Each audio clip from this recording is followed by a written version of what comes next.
اے میری قوم کے لوگو، اللہ کی عبادت کرو، تمہارا کوئی معبود اس کے سوا نہیں ہے۔ حضرت نوح کی دعوت بھی یہی تھی، حضرت ہود کی بھی یہی تھی، حضرت صالح کی بھی یہی تھی، حضرت شعیب کی بھی یہی تھی۔ بس فرق کیا ہے کہ پہلے رسول آتے تھے اپنی اپنی قوموں کی طرف صرف، لہذا آپ کو ان رسولوں کے ضمن میں ملے گا یا قوم اعبدوا اللہ ما لکم من الہ غیرہ، اے میری قوم کے لوگوں اللہ کی عبادت کرو، اللہ کی بندگی کرو، اللہ کی پرستش کرو، اسی کو اپنا محبوب اصلی بناؤ اور اس کے ہر حکم کی اطاعت کرو۔ یا قوم اعبدوا اللہ ما لکم من الہ غیرہ۔ نبی اکرم صلی اللہ علیہ وسلم پر آ کر، کیونکہ آپ کی بعثت ہے پوری نوع انسانی کے لیے، تو اب یا قومے کا لفظ نہیں رہا، یا ایھا الناس، اے لوگو، اے بنی نوع انسان، یا ایھا الناس اعبدوا ربکم الذی خلقکم والذین من قبلکم لعلکم تتقون، اے لوگو عبادت کرو، بندگی کرو، پرستش کرو اپنے اس رب کی جس نے تمہیں بھی پیدا کیا اور جو تم سے پہلے تھے ان کو بھی پیدا کیا تاکہ تم بچ سکو۔ یہ کیوں کہا دوہرا کر تم سے پہلوں کو بھی پیدا کیا؟ اس لیے کہ اکثر و بیشتر گمراہ لوگ مشرکین کیا کہتے تھے اپنے رسولوں سے کہ ہم تو بس اپنے آباء و اجداد کے راستے پر چلیں گے، ما وجدنا علیہ آباءنا، جس طریقے پر، جس طرز عمل پر ہم نے اپنے آباء و اجداد کو پایا ہے ہم نے اسی پر چلنا ہے۔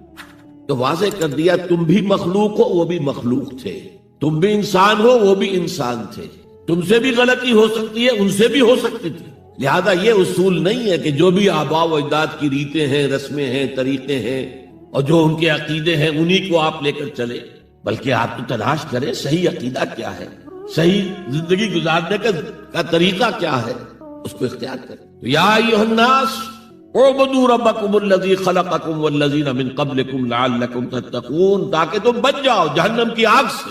یہ جو میں نے بتایا کہ اطاعت کلی، ہمہ تن، ہمہ وقت، ہمہ وجوہ، جزوی اطاعت نہیں، بس یہ ذرا نوٹ آف کوشن ہے۔ اگر ہم اللہ کا ایک حکم مانیں گے ایک نہیں مانیں گے، یہ جزوی اطاعت ہے، یہ اللہ کو قبول نہیں ہے۔ اللہ کی طرف سے تو یوں سمجھیے کہ پیکج ڈیل ہے، ٹیک اٹ اور لیو اٹ، لینا ہے تو پورا لو ورنہ دفع ہو جاؤ، اللہ کو تمہاری ضرورت نہیں ہے، تمہیں اللہ کی ضرورت۔ یا ایھا الذین آمنوا ادخلوا فی السلم کافہ، اے ایمان والو اسلام میں داخل ہونا تو پورے کے پورے ہو، ادھورے نہیں۔ اور سورہ بقرہ کی آیت نمبر 85 کے اندر تو جو وعید آئی ہے، افتؤمنون ببعض الکتاب وتکفرون ببعض، کیا تم ہماری کتاب، ہماری شریعت کے کچھ حصے کو مانتے ہو اور کچھ کو رد کرتے ہو؟ فما جزاء من یفعل ذلک منکم، تو جو کوئی بھی تم میں سے یہ روش اختیار کریں گے ان کی کوئی سزا اس کے سوا نہیں ہے، کان کھول کر سنیے، ان کی کوئی سزا اس کے سوا نہیں ہے کہ دنیا میں ذلیل و خوار کر دیے جائیں اور قیامت کے دن یردون الی اشد العذاب، شدید ترین عذاب میں جھونک دیے جائیں۔ وما اللہ بغافل عما تعملون، اللہ غافل نہیں ہے، بے خبر نہیں ہے، لا علم نہیں ہے اس سے کہ جو تم کر رہے ہیں۔ تم اپنی داڑھیوں کے طول سے اللہ کو دھوکہ نہیں دے سکتے، تم اپنے پائجاموں کو ٹخنوں سے اوپر رکھے اللہ کو دھوکہ نہیں دے سکتے کہ تم بہت متبع رسول ہو، تم اپنے عمروں اور حجوں سے اللہ کو دھوکہ نہیں دے سکتے، اللہ کو معلوم ہے کہ حرام کی کمائی سے حج کیا جائے، حرام کی کمائی سے عمرہ کیا جائے۔ تو یہ جو جزوی اطاعت ہے کوئی اطاعت نہیں، اللہ کو قبول نہیں۔ آدمی سوچتا ہے کہ چلیے میں نے یہ کام اچھے کیے، یہ برے کیے، مجھے اچھے کاموں کا کچھ کریڈٹ بھی تو ملنا چاہیے نا، لیکن نہیں، اللہ کہتا ہے جزوی اطاعت منہ پر دے ماری جائے۔ اور جو دنیا کی سزا ہے وہ تو ہم اپنی آنکھوں سے دیکھ رہے ہیں، 130، 140 یا 150 کروڑ مسلمان دنیا میں ہیں، ذرا اندازہ کیجیے۔ لیکن ہماری رائے کی کوئی اہمیت ہے؟ بین الاقوامی معاملات میں کوئی ہم سے مشورہ لیتا ہے کہ آپ کا کیا خیال ہے؟ کس نمی پرست کے بھیا کیستی، ایسے بھی ملک تھے کہنا چاہیے، اب تو ان کا حال پتلا ہے، دولت کے انبار تھے ان کے پاس، لیکن ان کا مذاق اڑتا تھا مغربی ممالک، وہ چاہے سعودی بادشاہ ہوں اور چاہے وہ UAE کے امیر ہوں، مذاق ہی اڑتا تھا، کوئی حیثیت نہیں۔ حالانکہ کتنا بڑا رقبہ ہے انڈونیشیا کے آخری جزیروں سے لے کر موریتانیہ تک، سالڈ اسلامی آبادی، مسلمان آبادی۔ آپ کہیں گے کہ یہ بھارت جو ہے اس میں تو اکثریت تو نہیں ہے، لیکن 15 کروڑ یا 18 کروڑ تو آدمی یہاں موجود ہیں، لیکن کوئی عزت، کوئی حیثیت دنیاوی بین الاقوامی سطح پر۔ بہرحال یہاں بھی ہیں لوگ، کھاتے پیتے لوگ ہیں، ان کی اپنی کچھ عزت ہے اپنے معاشرے کے اندر، لیکن بحیثیت امت، بحیثیت قوم کیا حیثیت ہماری؟ تو الا خزی فی الحیات دنیا، وہ تو ہماری نگاہوں کے سامنے موجود ہے۔ اب قیامت کے دن کے بارے میں جو دھمکی اللہ نے دی ہے وَيَوْمَ الْقِيَامَةِ يُرَدُّونَ إِلَىٰ أَشَدِّ الْعَذَابِ، قیامت کے دن شدید ترین عذاب میں جھونک دوں گا۔ اس پر اللہ سے معافی طلب کی جا سکتی ہے، دعا ہی کی جا سکتی ہے، اللہ ہم پر رحم فرمائیے۔ یہ میں نے آپ کے سامنے رکھا ہے فارمولہ، اللہ کی اطاعت جمع اللہ کی محبت۔ دے گو ٹو میک عبادت، یہی دو الفاظ آتے ہیں اللہ کے رسول کے لیے بھی صلی اللہ علیہ وسلم۔ اللہ کے رسول کی اطاعت یہ تو اسلام کا بنیادی تقاضا ہے، اطیعوا اللہ واطیعوا الرسول فإن تولوا فإن اللہ لا يحب الکافرین۔ اطاعت کرو اللہ کی، اطاعت کرو رسول کی۔ پھر اگر یہ منہ موڑ لے تو اللہ کو ایسے کافر بالکل پسند نہیں، تو کفر کا فتویٰ ہو رہا۔ لیکن اللہ کے رسول کی اطاعت کے ساتھ محبت کو جمع کیجئے۔ میں نے ابھی آپ کو حدیث سنائی ہے، حضور نے فرمایا لا یؤمن احدکم حتی اکون احب الیہ من والدہ وولدہ والناس اجمعین۔ تم میں سے کوئی شخص مومن ہو ہی نہیں سکتا جب تک کہ میں اسے محبوب تر نہ ہو جاؤں، اپنے باپ سے، اپنے بیٹے سے اور تمام انسانوں سے۔ تو اللہ کے رسول کی اطاعت جمع اس کی محبت۔ اس محبت کے ضمن میں ایک واقعہ یاد آیا جس سے اندازہ ہوگا کہ کس قدر اپنائیت تھی، کتنا قرب تھا حضور کے اور حضرت عمر فاروق رضی اللہ تعالیٰ عنہ کے مابین۔ ایک مرتبہ حضور دریافت کرتے ہیں حضرت عمر سے، عمر تمہیں مجھ سے کتنی محبت ہے؟ اب آپ سوچئے، ذرا سا بھی مغایرت کا باریک سا پردہ بھی اگر کہیں ہو تو کیا یہ سوال کیا جا سکتا ہے؟ تو انتہائی قریبی شخص سے ہی کیا جائے گا، تمہیں مجھ سے کتنی محبت ہے؟ عرض کیا آپ مجھے دنیا کے ہر انسان سے بڑھ کر عزیز۔ فرمایا اور اپنی جان سے؟ اب ذرا سا توقف کیا حضرت عمر نے، الان ہاں اب میں یہ بھی کہتا ہوں کہ آپ مجھے میری جان سے زیادہ عزیز۔ تو حضور نے فرمایا اب آئے ہو مقام مطلوب پر۔ تو رسول کی اطاعت جمع محبت، اس کا نام ہے اتباع، پیروی کرنا۔ فرق کیا ہے؟ اطاعت کی جاتی ہے حکم کی، اور پیروی کی جاتی کسی کے نقش قدم کی، چاہے اس نے حکم دیا ہو چاہے نہ دیا ہو، جو وہ کرتا ہو کرنا۔ یہ ہے اتباع۔ یہ اطاعت سے بہت بلند شے ہو گئی۔ مثال کے طور پر یہ چھوٹی چھوٹی مثالیں، اصل اتباع کیا ہے وہ میں بعد میں عرض کروں گا۔ کوئی ایک صحابی بدو باہر سے آئے، ایک ہی دفعہ حضور کو دیکھا، حضور اس وقت اس حالت میں تھے کہ آپ کے بٹن جو ہے کھلے ہوئے تھے گریبان کے، انہوں نے پھر ساری عمر اپنے گریبان کے بٹن نہیں لگائے۔ میں نے اللہ کے رسول کو اس حال میں دیکھا ہے، میں تو ان کی پیروی کروں گا، حضور نے کوئی حکم تو نہیں دیا تھا۔ تو یہ جو محبت، شدید محبت کے تحت جو بات آئے گی اس کا نام اتباع ہے، اور اس اتباع کا مقام کیا ہے وہ آیت میں سنا چکا ہوں آپ کو۔ قل ان کنتم تحبون اللہ فاتبعونی یحببکم اللہ۔ اے نبی ان سے کہہ دیجئے اگر تم اللہ سے محبت کرتے ہو تو میرا اتباع کرو، میرے نقش قدم پر چلو، میری پیروی کرو، اللہ تم سے محبت کرے گا، تم اللہ کے محب نہیں محبوب بن جاؤ۔ اور اگر کہیں کوئی لغزش ہو گئی، کوئی خطا ہو گئی، کہیں جذبات کی رو میں بہہ کر کوئی گناہ کر بیٹھے تو اللہ معاف فرما دے گا۔ اللہ بڑا غفور ہے، اللہ بڑا رحیم ہے۔ مطلب یہ کہ راستہ تم نے یہ طے کر لیا کہ چلنا مجھے محمد کے پیچھے ہے صلی اللہ علیہ وسلم۔ اب چلتے چلتے کبھی پاؤں پھسل گیا، کہیں گر گئے، کوئی بات نہیں، اٹھو فوراً، توبہ کرو اور آگے بڑھو۔ تو خطا اگر ہوتی جائے گی، کہیں لغزش ہو جائے، کہیں چلتے چلتے پاؤں پھسل جائے کیچڑ میں، یا کوئی کیلے کا چھلکا آ گیا پاؤں تلے، گر گئے، کوئی حرج نہیں، اٹھو دوبارہ، لیکن نقش قدم جو ہے محمد کا صلی اللہ علیہ وسلم اس پر چلے۔ یہ اس اتباع کا ذکر آیا ہے سورہ اعراف کی ان آیات میں۔ آپ کو معلوم ہے کہ حضرت موسیٰ علیہ السلام کو جب تورات پر طلب کیا گیا تو کوہ طور پر تورات دینے کے لیے، تو پہلے 30 دن کے لیے بلایا تھا، پھر 10 دن کا اور اضافہ کر دیا گیا، 40 دن ہو گئے۔ فَتَمَّتْ مِيقَاتُ رَبِّكَ 40 لَيْلَةً۔ اس اثنا میں پیچھے فتنے میں مبتلا ہو گئے بنی اسرائیل۔ سامری، اس نے ایک ڈھونگ رچایا اور ایک بچڑا جو ہے وہ سونے چاندی کا بنایا ہوا بچڑا ڈھال کر کھڑا کر دیا۔ اس میں سے کوئی تھوڑی سی آواز بھی نکلتی تھی، کوئی ایسی ہے کہ ہوا گزرتی تھی تو آواز سے آتی تھی۔ کہا یہ ہے تمہارا الہ۔ یہ تو موسیٰ تو بھول گیا کہاں گیا ہے، کوہ طور کے اوپر کس خدا سے ملنے گیا ہے، خدا تو یہ ہے۔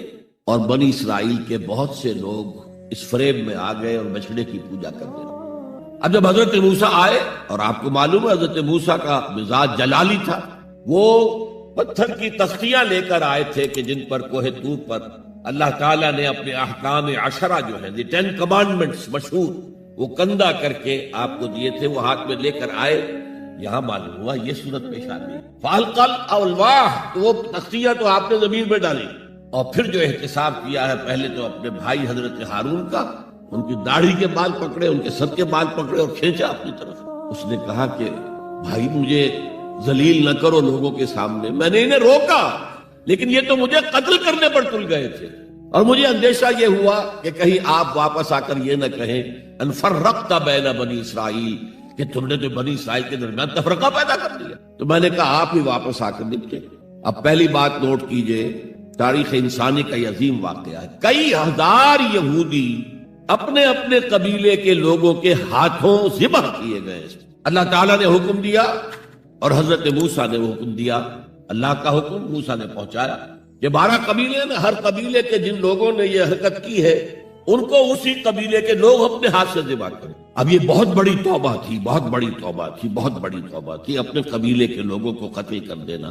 پھر وہ 70 نمائندے لے کر تمام جو بڑے لوگ تھے کوہ طور پر حاضر ہوئے، اجتماعی طور پر اللہ سے عفو درگزر کی درخواست بھی کرنے کی۔ وہاں اللہ نے زبردست زلزلہ بھیج دیا، محسوس ہوا اب سب ہلاک ہو جائیں گے۔ حضرت موسیٰ نے کہا پروردگار تو چاہتا تو مجھے اور اس قوم کو پہلے ہی ہلاک کر دیتا، تو ہمیں نکال کر لایا ہے آل فرعون کے پنجوں سے، تو نے ہمیں نجات دی ہے، تو پروردگار ہمارے لیے اپنی رحمت طے کر دے، لکھ دے، فاکتب لنا، ہمارے لیے طے کر دے، لکھ دے اپنی رحمت۔ اس پر فرمایا اللہ نے دیکھو موسیٰ میری ایک رحمت تو عام ہے، وسعت کل شیء، رحمتی وسعت کل شیء، ہر شے کے ساتھ، اور ایک میری خاص رحمت ہے وہ میں لکھ دوں گا، طے کر کے رکھ دوں گا، للذین یتبعون الرسول النبی الامی، ان لوگوں کے لیے جو میرے رسول نبی امی پر ایمان لائیں گے اور ان کا اتباع کریں گے۔ یہاں بھی لفظ اتباع آیا، اور اس میں پھر حضور صلی اللہ علیہ وسلم کی کچھ شان بیان ہوئی ہے، بات لمبی ہو جائے گی۔ اور پھر فرمایا یہ گویا کہ اتباع کی تفسیر آ رہی ہے، اتباع کا مطلب کیا ہے؟ فالذین آمنوا بہ وعزروہ ونصروہ واتبعوا النور الذی انزل معہ اولئک هم المفلحون، تو جو لوگ ان پر ایمان لائیں گے اور جو ان کی تعظیم کریں گے اور جو ان کی نصرت کریں گے، مدد کریں گے، اور جو اس نور کی پیروی کریں گے جو ان کے ساتھ نازل کیا جائے گا، تو وہی ہوں گے مفلحون، وہ ہوں گے کامیاب ہونے والے، فلاح یافتہ لوگ وہ ہوں گے جو یہ 4 رشتے ہمارے اس رسول نبی امی کے ساتھ پختگی کے ساتھ قائم کریں۔ یہ 4 رشتے کیا ہیں؟ اتباع رسول کا تقاضا اول تو ان 4 الفاظ کے حوالے سے سمجھیے، پھر ذرا ایک دوسرے انداز میں بھی بیان کروں۔ فالذین آمنوا بہ، پہلا قدم ایمان، لیکن ایمان کے سمجھ لیجئے اچھی طرح 2 درجے ہیں۔ آپ میں سے بہت سے حضرات کو مجھے توقع ہے ایمان مجمل، ایمان مفصل یاد ہوں گے۔ ایمان مجمل کیا ہے؟ آمنت باللہ کما ہوا باسمائہ وصفاتہ وقبلت جمیع احکامہ اقرار باللسان وتصدیق بالقلب۔ پہلا درجہ ہے اقرار باللسان، اشہد ان لا الہ الا اللہ واشہد ان محمد رسول اللہ۔ کوئی ہو، ہندو ہو، سکھ ہو، پارسی ہو، عیسائی ہو، یہودی ہو، یہ کلمہ پڑھے اور وہ مسلمان ہو گیا۔ اقرار باللسان پر ہمارا دنیا میں مسلمان سمجھا جانا موقوف ہے، لیکن اصل ایمان یہ نہیں ہے۔ اصل ایمان ہے تصدیق بالقلب، دل میں یقین۔ جب تک دل کا یقین نہ ہو ایمان نہیں ہے۔ منافقین جو تھے مدینے کے، نمازیں بھی پڑھتے تھے، حضور کی اقتداء میں پڑھتے تھے، اور جو رئیس المنافقین تھا عبداللہ ابن ابی ابن سلول، وہ تو پہلے صف میں ہوتا تھا، اور جب حضور خطبہ دیتے تھے جمعے کا تو پہلے خود کھڑا ہوتا تھا اپنی اہمیت ظاہر کرنے کے لیے۔ دیکھو لوگو، یہ اللہ کے رسول ہیں، ان کی بات پوری توجہ سے سنو۔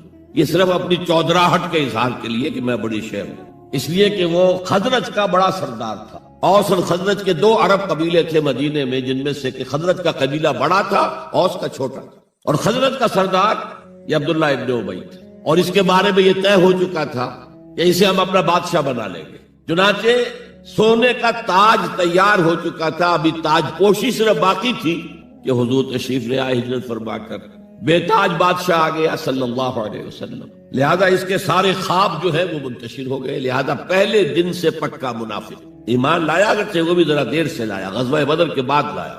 پہلے اس نے سوچا تھا ابھی تیل دیکھو، تیل کی دھار دیکھو۔ وہ تیل کی دھار جو نظر آئی غزوہ بدر میں کہ 313 نے 1000 کو شکست دی، اور یہ نہتے تھے، تلواریں بھی سب کے پاس نہیں تھی، کچھ لوگوں کے پاس تلواریں تھیں، اور وہ 1000 کیل کانٹے سے لیس ہو کر مکے سے آئے تھے۔ 70 بڑے بڑے سردار ان کے مارے گئے، عین میدان میں کھیت رہے، اور 70 جو ہے ان کے قیدی بن گئے. تب اس نے کہا کہ ٹھیک ہے اب تو ایمان لے آنا چاہیے، کیونکہ یہ تو معلوم ہوتا بڑی طاقت ہے. بہرحال سب سے پہلے میں کہہ رہا تھا کہ ایمان، لیکن ایمان دل سے. قرآن مجید نے کیا کہا ان منافقین کے بارے میں؟ اذا جاءک المنافقون قالوا نشهد انک لرسول اللہ. سورہ منافقون ہے کہ نہیں 28ویں پارے میں؟ اے نبی جب آپ کے پاس منافق آتے ہیں وہ کہتے ہیں ہم گواہ ہیں، ہم گواہی دیتے ہیں کہ آپ اللہ کے رسول ہیں. اور اس پر اللہ کا تبصرہ دیکھیے، واللہ یعلم انک لرسول، اور اللہ خوب جانتا ہے کہ آپ ان کے رسول ہیں اس کے. اب میں ذرا ترجمہ کیا کرتا ہوں، اللہ سے بڑھ کر کس کو معلوم ہے کہ آپ اللہ کے رسول ہیں؟ لیکن واللہ یشہد ان المنافقین لکاذبون، اللہ گواہی دیتا ہے یہ منافق جھوٹے. مسلمان تو وہ تھے، کلمہ گو تھے، حضور کی امامت میں نمازیں پڑھ رہے تھے، لیکن منافق تھے. اللہ نے منافق قرار دیا. دل ایمان سے خالی تھے، بلکہ ہوتے ہوتے دلوں کے اندر حضور سے عداوت پیدا ہو گئی تھی، اہل ایمان سے عداوت پیدا ہو گئی. اسی سورہ مبارکہ میں آگے چل کر آتا ہے ہم العدو فاحذرہم، اصل دشمن یہ ہے، یہ مارے آستین ہے. جو کافر ہیں وہ تو باہر سے حملہ کرتے ہیں، پتہ چلتا ہے، سامنے سے آ کر لاٹھی مار رہا ہے کوئی آپ کو، یہ تو آپ کے آستین کے اندر بیٹھے ہوئے ہیں مسلمان بن کر، اور یہ وہاں سے ڈنک ماریں گے، مارے آستین. بہرحال اب ہم میں سے ہر ایک کو جائزہ لینا ہوگا، اپنے گریبان میں جھانکیں، اپنے دل کی گہرائیوں کو ٹٹولیں. یقین والا ایمان ہے ہمارے پاس یا نہیں؟ یہ یقین والے ایمان کا میں اگر آپ کو انگریزی میں ترجمہ کر کے بتاؤں تو شاید آپ زیادہ بہتر سمجھیں. Personal conviction, it's a racial creed. ہم ایک نسل ہیں، اپنے والدین سے ہم نے کچھ چیزیں سیکھی ہیں، والدین اس میں بلیو کرتے تھے، اللہ، رسول، قرآن، کتاب، جنت، دوزخ، قیامت، ہم بھی مانتے ہیں. بس اٹس اے ریشیل کریڈ، یہ تو ایک نسلی عقیدہ ہے. اصل شے جو ضروری ہے پرسنل کنوکشن، اپنا یقین، ذاتی یقین. تو سب سے پہلے تو اللہ کے رسول صلی اللہ علیہ وسلم کی رسالت پر یقین. اور میں نے آپ کو حدیث سنائی تھی ابھی، لا یؤمن احدکم حتی یکون ہواہ تبعا لما جئت بہ. تم میں سے کوئی شخص مومن نہیں ہو سکتا جب تک اس کی خواہش نفس تابع نہ ہو جائے اس ہدایت کے، اس قرآن کے، اس شریعت کے، ان احکام کے جو میں لے کر آیا ہوں. اگر خواہش نفس اوپر ہے اور اللہ کا حکم نیچے ہے تو مومن کہاں سے ہوئے تم؟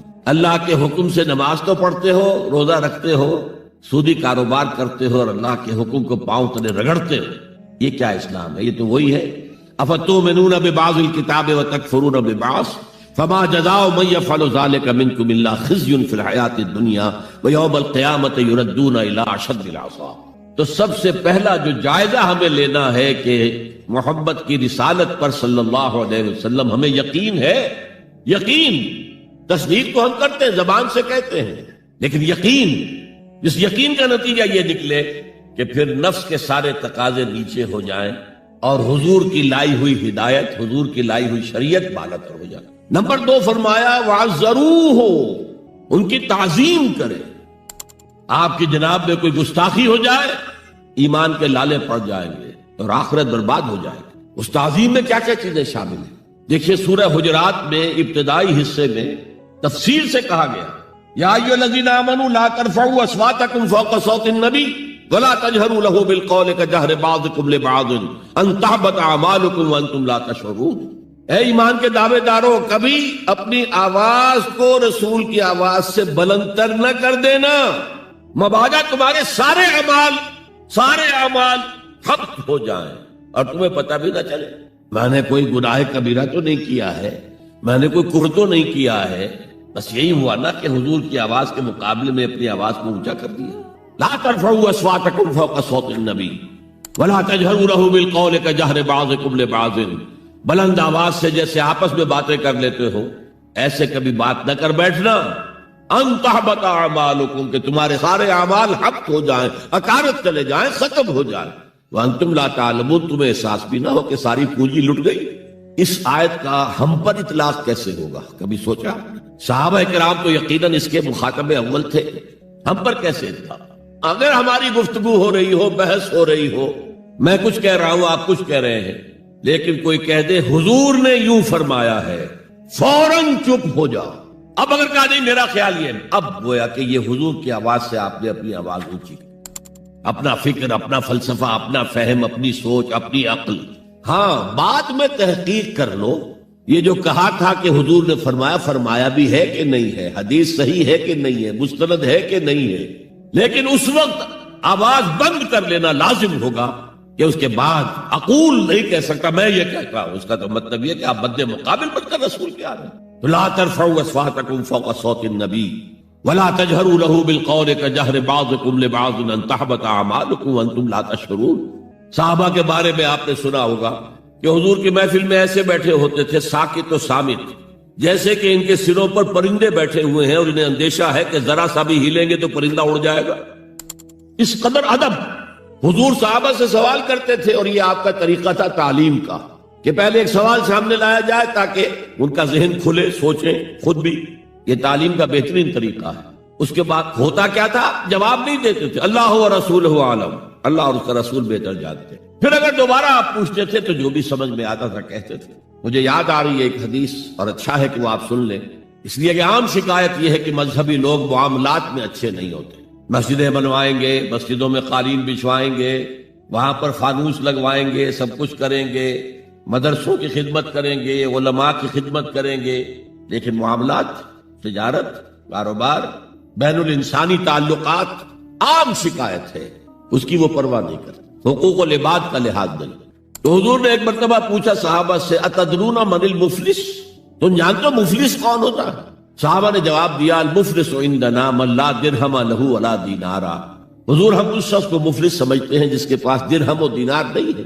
ہم کہیں گے روپیہ پیسہ نہیں ہے، فرمایا نہیں، میری امت کا مفلس وہ ہوگا جو بہت سی نمازیں لے کر آئے گا، بہت سے روزے لے کر آئے گا، بہت سے حج لے کر آئے گا، بہت سے عمرے لے کر آئے گا، لیکن اس کے ساتھ ہی قد شتم ھذا، فلاں شخص کو گالی دی تھی، واکل مال ھذا، فلاں شخص کا مال کھا لیا تھا، فلاں شخص پر تہمت لگائی تھی۔ اب وہ سارے دعوے دار آ جائیں گے، اللہ اس نے میرے ساتھ یہ کیا، ٹھیک ہے بھائی اس کی نمازیں تم لے جاؤ، اور تو کچھ ہے نہیں، کوئی کرنسی تو ہے نہیں وہاں، نہ ڈالر ہے نہ یورو ہے، کچھ بھی نہیں، اعمال کی کرنسی ہے، نیکی تم لے جاؤ۔ کوئی اور دعوے دار آیا، روزہ وہ لے گیا، اس کے پاس کچھ نہیں رہا، دعوے دار اب بھی باقی ہیں، اب ان کے گناہ جو ہے اس کے حساب میں پڑنے شروع ہو جائیں گے، یہاں تک کہ دوسروں کے گناہوں کے بوجھ تلے دب کر وہ جہنم میں جھونک دیا۔ یہ مفلس، تو یہ انداز تھا حضور کا سمجھانے کا، پڑھانے کا، فطری طریقے تعلیم۔ تو فالذین آمنوا بہ وعزروہ، تو وہ لوگ جو ایمان لائے ان پر اور جنہوں نے ان کی تعظیم کا حق ادا کیا، وَنَصَرُوهُ، یہ آئی ہے اب سخت بات، اور ان کی مدد کی۔ مدد کس کام میں؟ حضور اتنے غیور تھے کہ ذاتی کام میں کوئی مدد آپ کسی سے نہیں مانگتے تھے۔ سیرت کی کتابوں میں آتا ہے کہ اگر آپ سواری پر ہوتے تھے اور آپ کا کوڑا نیچے گر جاتا تھا تو کسی سے یہ نہیں کہتے تھے کہ اٹھا کر ذرا مجھے پکڑا دو، آپ سواری سے اترتے تھے، اپنا کوڑا خود اٹھاتے۔ اور اس ضمن میں بھی سیرت النبی کا ایک واقعہ مجھے یاد آ رہا ہے، وہ میں آپ کو سنا دوں۔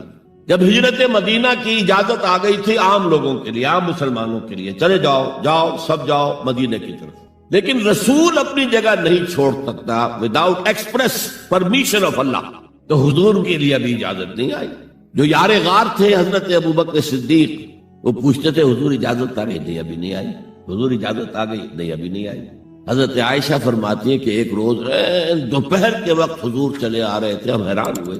عربوں میں یہ آج بھی ان کی تہذیب جو ہے وہ یہ ہے کہ ظہر عصر کے درمیان نہ کسی سے ملنا، نہ کسی کے ہاں جانا، نہ وزٹ کرنا، دکانیں بھی بند اور قیلولہ کرتے ہیں، یہ ان کی تہذیب کا حصہ ہے۔ تو ہم حیران ہوئے، آپ نے اپنے سر کو ڈھانپا ہوا تھا کپڑے سے اور آپ تشریف لائے، اور آ کر آپ نے خوشخبری دی حضرت ابوبکر کو کہ ہجرت کی اجازت آ گئی۔ اب اس پر حضرت ابوبکر کو بڑی خوشی ہوئی، بڑے احساس مسرت کے ساتھ عرض کرتے ہیں حضور میں نے 2 اونٹنیاں تیار کر رکھی ہیں، خوب کھلا پلا کے انہیں فرما کیا ہوا ہے، تکڑا کیا ہوا ہے۔ حضور تھوڑا سا توقف کر کے فرماتے ہیں ٹھیک ہے لیکن 1 اونٹنی کی قیمت میں ادا کروں گا۔ حضرت ابوبکر رو پڑے، حضور مجھ سے بھی یہ مغایرت کہ میری اونٹنی کی بھی آپ قیمت دینا چاہتے؟ تو نصرت جو ہے اس کے بارے میں جان لیجئے کہ یہ تو حضور کا جو مشن تھا اس میں مدد، کوئی ذاتی اپنے کسی کام کے لیے آپ نے کبھی کسی سے مدد طلب نہیں کی۔ جو مشن اللہ نے ڈال دیا تھا کندھے پر، هو الذی ارسل رسولہ بالہدی ودین الحق لیظہرہ علی الدین کلہ ولو کرہ المشرکون، وہی تو ہے اللہ جس نے بھیجا ہے اپنے رسول محمد کو صلی اللہ علیہ وسلم الہدا دے کر، قرآن حکیم دے کر اور دین حق دے کر. صرف قرآن نہیں، دین حق. جو عربی سے واقف ہیں کچھ لوگ وہ سوچتے ہوں گے جو واو دو آیا ہے درمیان میں، یہ واو تفسیری ہے، یہ واو عطف ہے. اگر یہ واو عطف ہے تو مغایرت ہو جائے گی. الہدا کچھ اور ہے، دین حق کچھ اور ہے، مغایرت لازم ہے معطوف اور معطوف علیہ کے اندر. وہ مغایرت کیا ہے؟ صرف قرآن پر کوئی نظام نہیں بن سکتا. نظام بنتا ہے جب قرآن پر سنت رسول کا اضافہ کیا جائے. لہذا دین حق صرف قرآن نہیں ہے، قرآن بما سنت رسول صلی اللہ علیہ وسلم اب نظام بنتا ہے. جیسے قرآن میں کتنی دفعہ کہا اقیموا الصلاۃ اقیموا الصلاۃ اقیموا الصلاۃ الذین یقیمون الصلاۃ، کتنی مرتبہ. لیکن کیا نماز کا کوئی نظام بن سکتا ہے قرآن کی بنیاد پر؟ کیا یہ نماز کے 5 اوقات معین ہو سکتے ہیں یقین کے ساتھ؟ اشارات تو ہیں، لیکن یہ کہ کیا یقین کے ساتھ 5 کا یہ معاملہ؟ یہ تو معلوم ہے کہ قیام بھی ہے، رکوع بھی ہے، سجود بھی ہے. ترتیب کیا ہے؟ یہ کسی قرآن مجید کی آیت سے ثابت ہوگا؟ پھر ہر رکعت میں رکوع ایک ہے، سجدے 2 ہیں. کیوں؟ یا تو سجدہ بھی ہو یا رکوع بھی 2 ہو. لاکھ اختلاف ہو جاتے. یہ جو 1450 برس ہو گئے، کہیں پریڈ ٹوٹتی ہے؟ اگر یہ ہوتا کسی کے نزدیک رکوع بھی 2 ہے تو ایک رکوع کے بعد دوسرا رکوع کرتا، باقی لوگ گئے ہوتے سجدے کے اندر، ٹوٹ گئی نا پریڈ. اور کسی کی رائے یہ ہوتی کہ سجدہ بھی ایک ہی ہے تو وہ ایک سجدہ کر کے کھڑا ہو جاتا، دوسرے ابھی دوسرا سجدہ کر رہے ہیں، تو وہ کہہ سکتا تھا کہ یہ ناداں گر گئے سجدے میں جب وقت قیام آیا. اب تو وقت قیام آ چکا تھا. ہے ایسا اختلاف کوئی؟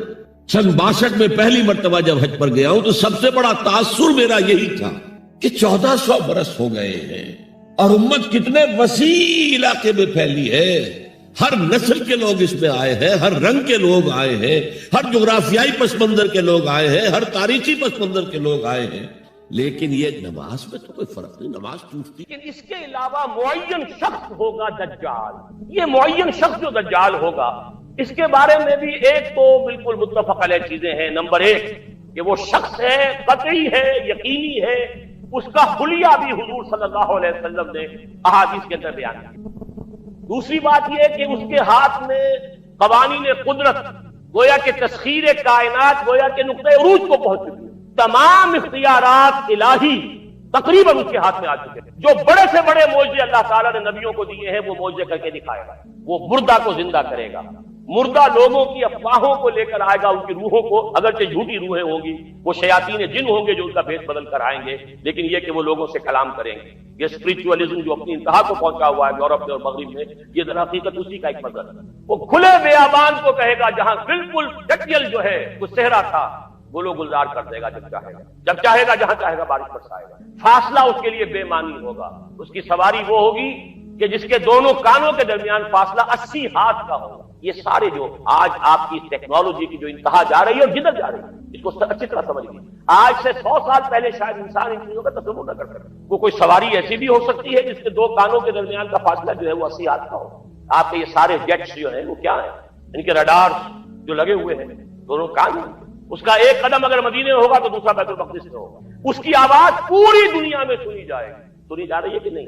یہ ساری قدرت، ساری قوتیں، تسخیر کائنات کلیتاً ایک آدمی کو چیر کر 2 ٹکڑے کرے گا، دونوں ٹکڑوں کو علیحدہ کرے گا، ان کے درمیان چلے گا اور پھر ان دونوں کو جوڑے گا اور کھڑا کرے گا. احادیث میں ساری موجود ہے. سرجری جدھر جا رہی ہے کوئی جب نہیں کہ وہاں تک آدمی پہنچ جائے. فریز کر کے تو یہ معاملہ ہو ہی سکتا ہے، لیکن یہ کہ ابھی اگلا اور قدم کیا ہوگا کچھ نہیں کہہ سکتے. یہ چیزیں تو ہے متفق علیہ. البتہ کچھ معاملات کے اندر احادیث میں کچھ اختلاف پایا جاتا ہے اور یہ مشکلات الحدیث میں سے. اور میں بھی چونکہ اس مسئلے میں اب تک بھی اسی درجے میں ابھی قطعیت کے ساتھ میں کوئی بات نہیں کہہ پا رہا ہوں، لیکن اب چونکہ گمان غالب کے درجے میں ایک رائے تک پہنچ چکا ہوں، اس لیے میں نے آج اس بات کو آپ تک پہنچانے کے لیے یہ عنوان اختیار کیا. اس لیے کہ حدیث میں جو آتی ہے تفاصیل اس سے معلوم ہوتا ہے کہ یہ دجال 2 دلیل کرے گا. یا تو وہ 2 دلیل کرنے والے 2 دجال علیحدہ ہیں، یا یہ دونوں دلیل کرنے والا شخص ایک ہی ہے. بس یہ مسئلہ ہے کہ جو آج تک مجھ سے حل نہیں ہوا تھا، اب تک کہنا چاہیے آج تک نہیں. اور یہ اس میں علماء سے بھی گفتگو ہوئی ہے اور جن لوگوں نے اس مفہوم موضوعات پر اپنا وقت لگایا ہے ان سے بھی گفتگویں ہوئی ہیں، تو وہ بھی اس مسئلے کو حل کرنے سے تاحال قاصر رہے. لیکن یہ کہ اب میری رائے یہ ہے کہ یہ 2 شخص علیحدہ علیحدہ. واللہ عالم. لیکن ایک رائے تک میں پہنچ چکا ہوں، اس لیے وہ رائے آپ کے سامنے رکھ رہا ہوں، اور آپ کے ذریعے سے وہ آگے بھی پھیلے گی تو اہل علم کے ساتھ جو ہے اس معاملے کے اندر تبادلہ خیالات کی نوبت آئے گی انشاءاللہ۔ لیکن یہ کہ اس میں یہ بات قطعی اور یقینی ہے کہ اس طرح کا ایک شخص پیدا ہوگا، البتہ یہ کہ آیا وہ دو ہوں گے دو مختلف اوقات میں یا ایک ہی ہوگا ایک ہی وقت میں، صرف اس میں اختلاف۔ میرے نزدیک وہ دو ہوں گے، ایک وہ شخص جو جھوٹا مسیح ہونے کا دعویٰ کرے، المسیح الدجال، جیسے حضور نے فرمایا میری امت میں 30 دجال اٹھیں گے جو نبی کا دعویٰ کریں گے، جن میں سے 5-6 تو حضور کے اپنے زمانے میں اور آپ سے متصل کھڑے ہوئے تھے، بعد میں محمد علی باب ہو، بہاء اللہ ہو، قادیانی اور کہاں کون اٹھے ہوں گے واللہ عالم۔ اسی طریقے سے ایک شخص مسیح ہونے کا دعویٰ کر کے کھڑا ہوگا، یہودی ہوگا، یہ ہے اصل میں وہ شے۔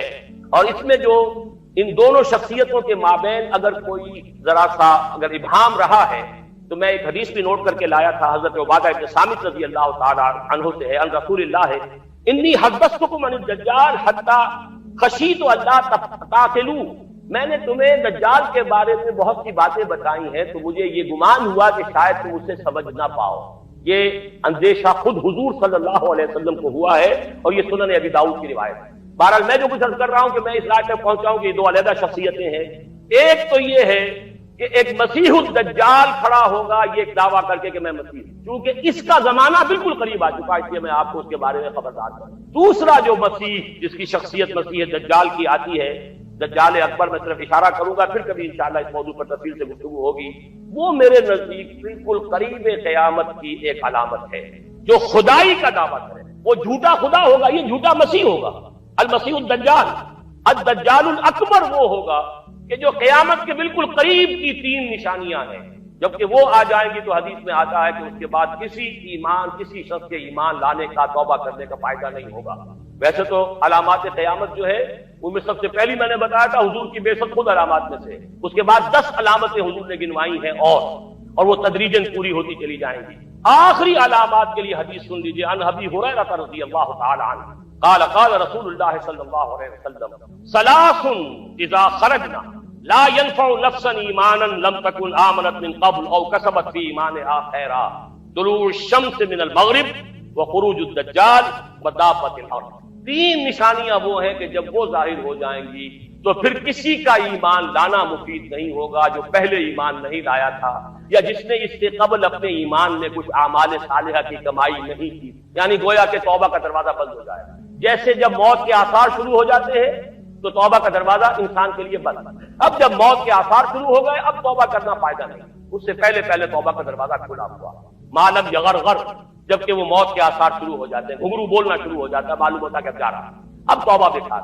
اسی طریقے سے پوری نوع انسانی کے لیے توبہ کا دروازہ بند ہوگا ایک وقت میں آ کر کہ اب کسی کے لیے توبہ نہیں، ایمان نہیں، اور اس کے لیے 3 علامتیں بیان ہوئی ہیں، یہ بھی مسلم شریف کی روایت ہے۔ آپ نے فرمایا 3 چیزیں وہ ہیں کہ جب وہ ظاہر ہو گئیں تو پھر کسی کا ایمان لانا جو اس سے پہلے ایمان نہیں لایا تھا اور اپنے ایمان میں اس نے کچھ اعمال صالحہ کی کمائی نہیں کی تھی، اب قتل مفید نہیں ہوگا اس کے لیے ایمان لانا۔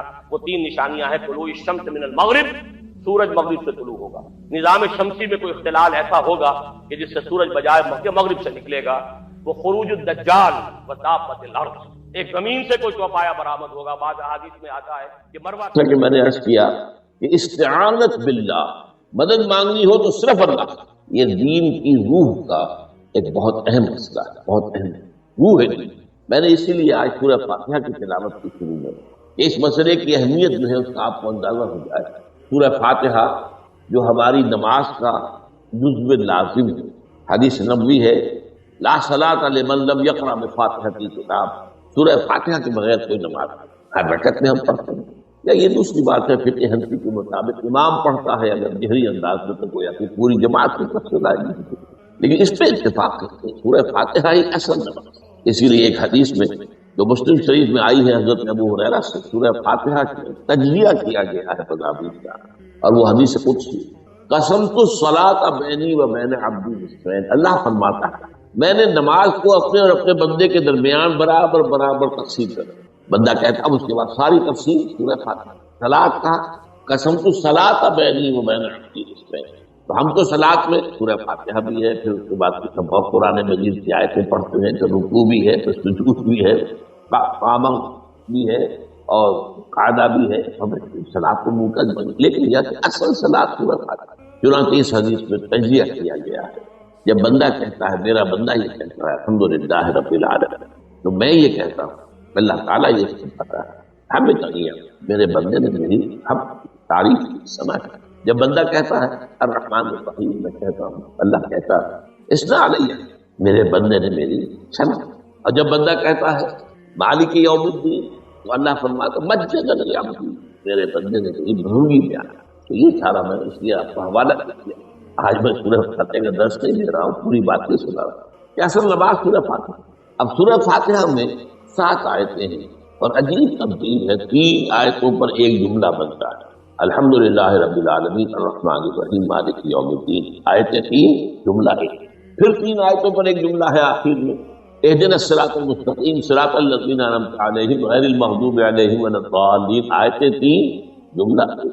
درمیانی آیت ہے 4 نمبر کی، ایاک نعبد و ایاک نستعین، یہ ہے در حقیقت مرکزی ہو گئی، 3 ادھر 3 ادھر، پھر وہ 3 ایک جملہ، آخری 3 ایک جملہ، اور یہ ایک آیت میں 2 جملے، ایاک نعبد بھی مکمل جملہ ہے، وہ ایاک نستعین بھی مکمل، اور یہیں پر سورہ فاتحہ کی وہ تقسیم ہوتی ہے آدھی، 3.5 آیتیں ادھر ہیں، الحمدللہ رب العالمین الرحمن الرحیم مالک یوم الدین ایاک نعبد۔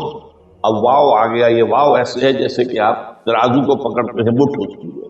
اب 3.5 آیتیں ہیں، وَإِيَّاكَ نَسْتَعِينُ اهْدِنَا الصِّرَاطَ الْمُسْتَقِيمَ صِرَاطَ الَّذِينَ أَنْعَمْتَ عَلَيْهِمْ غَيْرِ الْمَغْضُوبِ عَلَيْهِمْ وَلَا الضَّالِّينَ۔ یہ جو مرکزی آیت ہے اس میں 2 باتوں کا ذکر ہے، ایاک نعبد، ایک تو ہم اقرار کرتے ہیں کہ اللہ ہم صرف تیری ہی بندگی کرتے ہیں اور کرتے رہیں گے، یہ حال اور ماضی، حال اور مستقبل دونوں کو محیط ہے، اور دوسرا وَإِيَّاكَ نَسْتَعِينُ، اور صرف تجھ ہی سے مدد مانگتے ہیں اور مانگتے رہیں گے۔ یہ گویا کہ دین کا ایک مرکزی نقطہ ہے، جو صلاۃ کا مرکزی نقطہ ہے، وہی طرح سے دین۔ اب ہم اس پر غور کر چکے ہیں، 40 نبوی کی حدیث نمبر 3 جو ہے وہ اس پر ہے، ایاک نعبد، اس میں گفتگو ہو چکی ہے تفصیل سے کہ عبادت کا تصور کیا ہے، جس کے لیے انسان کو پیدا کیا گیا، وما خلقت الجن والانس الا لیعبدون، اور تمام رسولوں کی دعوت کا مرکزی نقطہ ان اعبدوا اللہ ما لکم من الہ غیرہ، زندگی آمد برائے بندگی، زندگی بے بندگی شرمندگی، اور اس میں جو کنفیوژن ہم نے پیدا کر دیا ہے کہ عبادت کو عبادات کے مترادف قرار دے دیا، نماز روزہ حج یہ عبادات ہیں، وہ عبادت جس کے لیے ہمیں پیدا کیا گیا ہے وہ یہ چیزیں نہیں ہیں، وہ ہے پوری زندگی میں ہمہ تن ہمہ وقت ہمہ جہد اللہ کی۔ ہر وقت نماز تو نہیں پڑھی جاتی، ہر روز روزہ تو نہیں رکھا جاتا، یہ جو کہا کہ میں نے صرف تمہیں پیدا ہی اس لیے کیا کہ میری عبادت کرو، تو عبادت سے متعلق چیزیں نہیں، یہ در حقیقت اس عبادت کے لیے سپورٹ، جیسے 4 ستون ہیں ان پر چھت ہے، چھت کو سپورٹ دینے کے لیے ستون ہے، ستونوں کی معنویت ہی تب ہے جبکہ چھت ہو، ورنہ کیا کہیں گے کس لیے کھڑے کر دیے 4 ستون، پاگل پن نہیں، کس لیے، وٹ فار، جب تک کہ چھت کا تصور ہو۔ شامیانے کے لیے 4 آپ نے بانس کھڑے کیے اس لیے اس شامیانے کو سپورٹ کرو۔ تو اب اس میں جو ایک مضمون آیا وہ یہاں بھی آ گیا اس حدیث میں، تو قرآن مجید کی آیت میں ایاک وایاک نستعین، یہ ہے دوسری بات جس پر کہ آج ہماری مرکزی جو مضمون ہے وہ یہ حدیث، تجھ ہی سے مدد مانگتے ہیں اور مانگتے رہیں گے۔ اللہ تعالیٰ سے مدد مانگنا، اب آپ یہ سمجھیے کہ مدد جو مانگی جاتی ہے مختلف الفاظ استعمال ہو سکتے ہیں، استعانت وہ اس حدیث میں بھی آیا، قرآن میں بھی آیا، سورہ فاتحہ میں ایاک نستعین، استمداد مدد طلب کرنا، استنصار نصرت مانگنا، استدعاء کوئی دعا کرنا کسی کام کے لیے، استغاثہ کسی کی دعائی دینا، یہ تمام ایک قبیل کی چیزیں ہیں، ان کو جمع کرنے کی استعانت۔ اب استعانت ایک تو ہے عام مادی دنیا کے اصول کے اندر، میں کسی کہوں بھائی مجھے ذرا پانی پلا دینا، یہ بھی استعانت ہی دینا، میں نے اپنی ایک ضرورت کو پورا کرنے کے لیے اسے مدد کرنا، اس میں کوئی شرط نہیں، کوئی برائی نہیں، معلوم ہے یہ ایک عام مادی قوانین کے تحت ہوگا۔ یہ الگ بات کہ حضور کے بارے میں یہ آتا ہے صلی اللہ علیہ وسلم کہ آپ کبھی ایسے کام کے لیے بھی کسی کو نہیں کہتے، یہاں تک کہ اگر آپ سواری پر ہوتے تھے اور آپ کا جو گھوڑا ہے وہ نیچے گر گیا تو آپ اپنی سواری کو بٹھا کر یا اتر کر خود گھوڑا اٹھاتے تھے، کسی سے کہتے نہیں تھے کہ مجھے ذرا اٹھا۔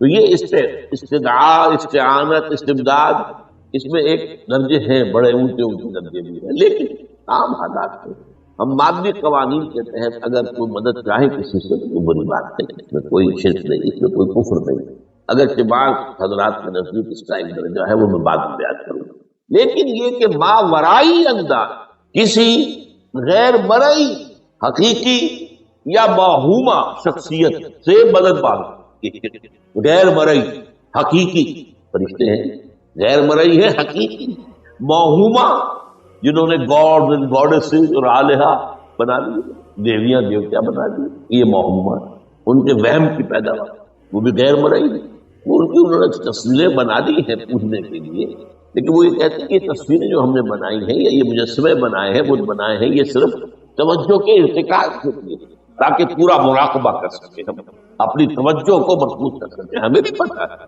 کہ ان بتوں میں کچھ نہیں ہے۔ ایک عام ہندو ہے بیچارہ، عام جاہل دیہاتی، وہ تو یہی سمجھتا ہوگا کہ اسی میں اس بت ہی کے اندر ہے، لیکن جو پڑھے لکھے ہندو ہیں، جو تعلیم یافتہ لوگ ہیں، ڈاکٹر رادھا کرشنن بہت بڑا فلسفی تھا جو آپ کو معلوم ہے بھارت کا صدر رہا، بہت بڑا فلسفی، اس کی ایک کتاب ہے انڈین فلسفی، اتنی موٹی موٹی دو چیزیں ہیں اور بڑی باریک ہے، اس میں اس نے کہا کہ ہمیں بتوں میں کچھ نہیں سیکھتے، یہ تو صرف کنسنٹریشن، توجہ کو مرکوز کرنے کے لیے ہم نے ان کو بنا لیا ہے تاکہ ان کے ساتھ ایک ذہنی اور روحانی رشتہ قائم کرنے کے لیے اپنی توجہات کو مرکوز کریں۔ بہرحال یہ میں نے بتایا، ایک ہے غیر مرئی حقیقی، ایک ہے غیر مرئی موہومہ۔ غیر مرئی حقیقی میں فرشتے بھی ہیں، معلوم ہے یہاں موجود ہیں، کرامن کاتبین ہیں، لیکن میں یہ نہیں کہہ سکتا کہ ذرا میری یہ مشکل نہیں کرنا، اس فرشتے سے میں مخاطب نہیں، یہ شرک ہو جائے۔ حالانکہ ہمیں معلوم ہے فرشتہ ہے، فرشتے تو اس وقت ہمارے اس مجمع کو گھیرے ہوئے، حضور کی حدیث مجتمع قوم فی بیت من بیوت اللہ یتلون کتاب اللہ ویدارسونہ بینہم الا حفتہم الملائکہ وغشیتہم الرحمہ۔ جب بھی کبھی میرے گھروں سے کسی گھر میں میرے بندے جمع ہوتے قرآن کو پڑھنے اور سمجھنے کے لیے، سمجھنے سمجھانے، تو فرشتے ان کے گرد گھیرا اور ان پر رحمت چھا اور سکینت ان پر آسمان سے نازل، اور اللہ تعالیٰ ان کا ذکر کرتا ہے فی من عندہ۔ دیکھو اے فرشتوں، تم تو کہتے تھے نا کہ اے اللہ تو یہ خلیفہ بنانے چلا ہے آدم، یہ دنیا میں فساد کو چاہے، دیکھو وہ میرے بندے وہ کیا کر رہے ہیں۔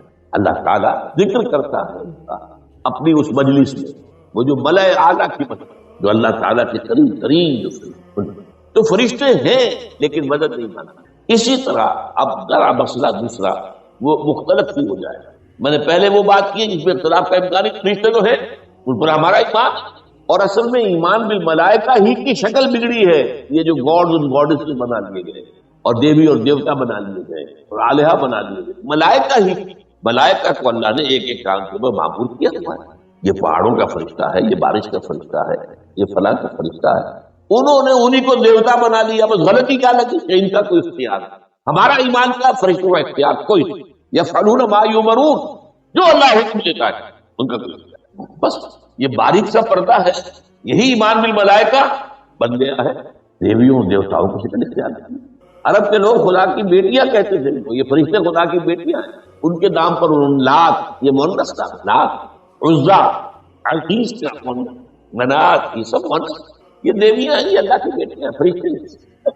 تو میں نے کہا کہ پہلے میں نے بات کی ہے وہ غیر مرئی کہ جو یقینی ہیں، متفق علیہ ہیں، فرشتے ہیں۔ ایک ہے مختلف فی، وہ یہ ہے کہ اولیاء اللہ کی ارواح ان کو بھی، یہ اگر یہ قول امام الہند شاہ ولی اللہ دہلوی کا نہ ہوتا تو میں کبھی اس کو تسلیم نہ کرتا، ان کا قول کہ اللہ تعالیٰ اپنے جو بڑے محبوب بندے ہوتے ہیں ان کے انتقال کے بعد ان کی ارواح کو بھی فرشتوں کے جو درجہ اسفل ہے، سب سے نچلے درجے کے جو فرشتے ہیں ان میں شامل کرتے ہیں، اور اللہ کے احکام کی جیسے تنفیذ وہ فرشتے کرتے ہیں وہ بھی کرتے ہیں۔ اب یہ مختلف فی مسئلہ ہو گیا، سب کے نزدیک نہیں ہے، لیکن یہ کہ بعض کے نزدیک شاہ ولی اللہ کہہ رہے ہیں تو اس کو تو ہم اٹھا کر ردی کی ٹوکری میں تو نہیں پھینک سکتے، لیکن ان کو بھی نہیں پکارا گیا، وہ ہے، وہ بھی اللہ کی سول سروس کے اندر ہو گئے، سول سروس ہے نا، اس کے کارڈر ہیں، پٹواری سے آپ چلیں گے تو ریونیو کا پٹواری پر گرداور اور گرداور سے گرداور، قانون گو اور اس سے اوپر اور نائب تحصیلدار،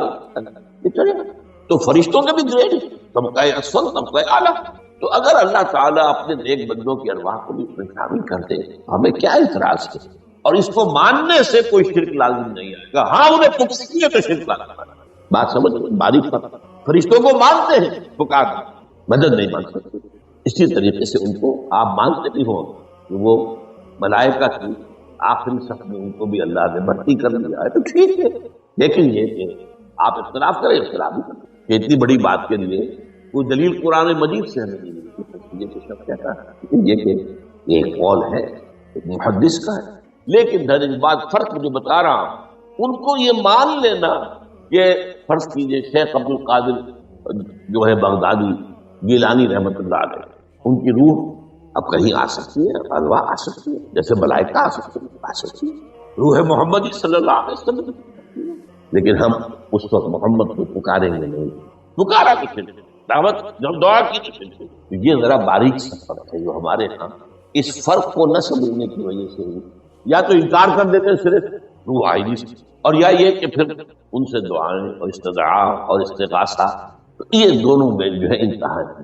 اچھا دنیا کے قانون کے تحت بھی جو میں نے کہا تھا میں بتاؤں گا کہ اس کا بھی ایک مرتبہ ہے. آپ نے کسی شخص سے ایک کام کے لیے کہا وہ دنیا کے قوانین کے تحت ہے. فرض کیجیے آپ کسی سے کہتے ہیں میری فلاں جگہ پر سفارش کر دیجیے میرا یہ مسئلہ ہے 100% درست ہے لیکن یہ کہ فرض کیجیے کہ میرا جو مدعا علیہ ہے یا جو میرا وقت مقابل ہے وہ چرم زبان سے زیادہ یا وہ اس نے کوئی لمبی چوڑی سفارش جو ہے فراہم کرتی ہے تو آپ بھی میری بات رکھ لیں. قرآن مجید میں آیا سورہ نساء من یشفع شفاعۃ الحسنہ اچھی شفاعت کرنا صحیح بات ہے اس کے اندر اللہ تعالیٰ نے اجر و ثواب رکھا ہے. اب آپ نے ایک دفعہ کہا اس نے نہیں کیا دوسری دفعہ کہا نہیں کیا پھر کہا تو یہ میں ایک بزرگ کا قول آپ کو بتا رہا ہوں کہ یہ شرک. ایک دفعہ کہا ٹھیک ہے یہ سوال ہے دوسری دفعہ کہا یہ نہیں کریے وہ آپ اب تیسری دفعہ اس کا مطلب یہ کہ آپ نے یہ بات سمجھ لی ہے کہ آپ کا خیر اسی کے ہاتھ میں اور یہ شرک خفی ہو جائے گا. ٹھیک ہے آپ نے کہا اگر وہ کر دے کوئی بات نہیں تو یہ باتیں بھی سمجھ لیتی ہے کیونکہ آدمی جو ہے اگر پیچھے پڑ جاتا ہے کہتا رہتا مطلب معلوم ہوا کہ اس کے ذہن میں یہ بات بیٹھ گئی ہے کہ تمہارا خیر جو ہے تمہاری بھلائی اسی کے ہاتھ میں. بہرحال اس تبہید کے بعد اب ہم پڑھ رہے ہیں حضرت ابن عباس فرماتے ہیں رضی اللہ تعالیٰ عنہ کنت خلف النبی یوم صلی اللہ علیہ وسلم ایک دن میں حضور کے پیچھے تھا. اب پیچھے ہونے سے کیا مراد ہے گمان غالب یہ ہے کہ سواری پر جس کو ردیف بھی کہتے ہیں واللہ عالم یہ بھی ہو سکتا ہے کہ چلتے ہوئے پیچھے پیچھے چل رہے ہیں ادب کے ساتھ چچا زاد بھائی ہیں لیکن عمر میں تو بہت چھوٹے ہیں نوجوان. اس کیفیت میں حضور نے اب ان سے خطاب کیا یا غلام اے نوجوان اے لڑکے اے لڑکے وعلمک کلمات میں تمہیں تلقین کرتا ہوں چند کلمات. یہ ہے حضور کا طریقہ تربیت و تعلیم و تزکیہ. وہاں کو مدرسے نہیں تھے وہاں کو درس کی محفلیں تو نہیں ہوتی. محفل تو ایک ہی ہوتی تھی ہفتے میں وہ جمعے کا اجتماع ہے باقی حضور کی صحبت ہے فجر کی نماز کے بعد